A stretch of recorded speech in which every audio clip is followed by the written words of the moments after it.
Your introduction is the first opportunity you get to make a good impression. Whether you are currently a college student and attending a career fair, or you are out in the workforce already and attending a networking event, you always want to make sure you have a good first impression.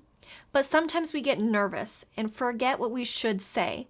So in today's video, I'm breaking down how you should introduce yourself at a job fair or networking event and how to make a great first impression.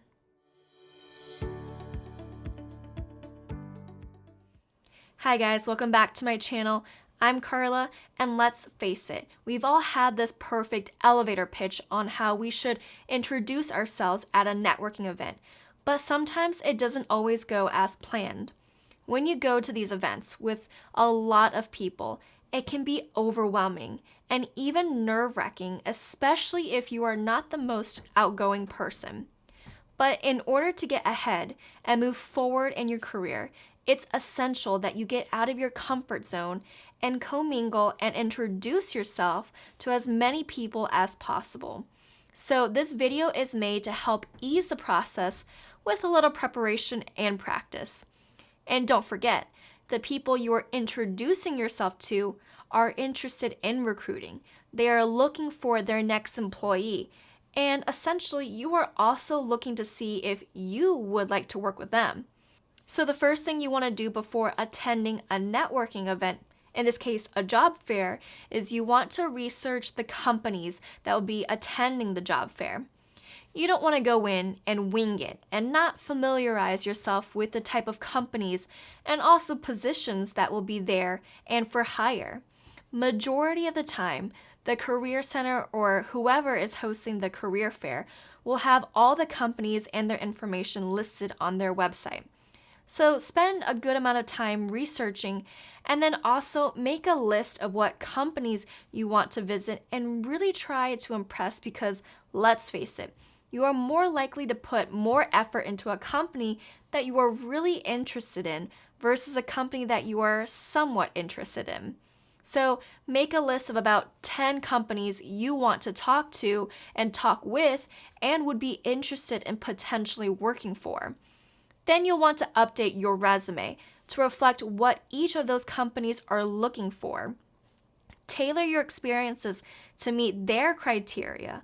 And I know that if you are currently in college, you may not have a lot or even any work experience. But this is your chance to talk about group projects or volunteer work that pertains to job experiences that the company is looking for. With that being said, make sure you have plenty of resumes to also hand out. And sometimes you will hear people say, bring business cards. Now here's my take on this. Your business card doesn't state your experiences. It doesn't tell the recruiter anything about you other than your name, email, and maybe phone number. So yeah, you can have this amazing introduction or elevator pitch, but if the recruiter forgets about your name and experience, then they have nothing to go off on aside from your business card.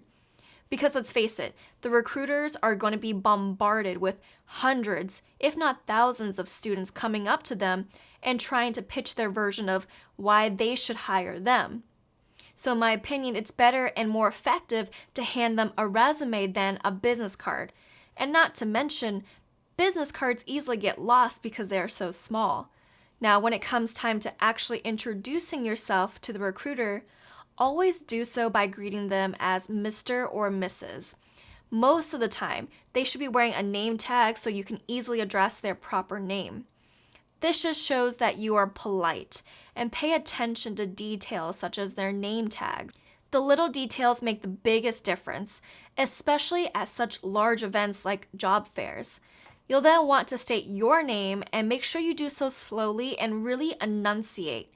A good rule of thumb is to say your first name and then pause for about half a second before saying your last name. The reason for this is because it forces the recruiter to think. Think about it. If I were to say Carla Milanov real quick, you may or may not catch that, nor will you remember that. But if I were to say it this way with a pause, Carla Milanov, psychologically, it makes you think, okay, what's next? So just something I wanted to throw in there. Now, when you get the chance to talk to the recruiter, you really only have a few minutes to leave a good impression. So yes, you can definitely highlight some of your experiences and how the company would benefit by hiring you, but more importantly, you want to ask intriguing questions. If someone were to ask you a tough question, but also an intriguing question that really made you think, you're more likely going to remember that person versus another person who just rambles on and on and on about their experiences.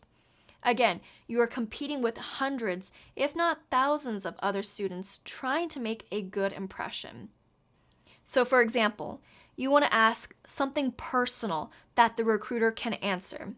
When you do this, you create more of a personal connection with that recruiter. So, a good question I like to ask is, for example, let's say the recruiter you are talking to works for Adidas. One of the questions I would ask is, why do you work for Adidas versus, let's say, Nike or Under Armour? This will not only get your recruiter thinking, but now it shows that you're asking in-depth questions to know more about the company culture. And to be quite honest, this question will throw the recruiter off track. They probably don't expect these type of questions, and this is actually a good thing. So remember to ask more personal questions that will help you gauge whether or not you want to work for that company. And in turn, this will leave a better impression on the recruiter, and more than likely they're going to remember you versus another student who just rambled on about their experiences. And lastly, make sure you ask for their business card so that you can follow up with an email thanking them for their time and expressing your interest in the company and job. But make sure you include something specific that the two of you talked about in the email so that the recruiter remembers you. For example, going back to why did you choose Adidas versus Nike or Under Armour, you could state that in your email and then thank you again for taking the time to speak with me. I really valued your admiration on why you picked Adidas over Nike or something along those lines. You just want to make sure that you make it personal and not a generic email. I know that was a lot, but I hope you found this video helpful. If you did, please be sure to give it a like, and if you loved it, be sure to subscribe to my channel. Thanks so much for watching, and I'll catch you on the next.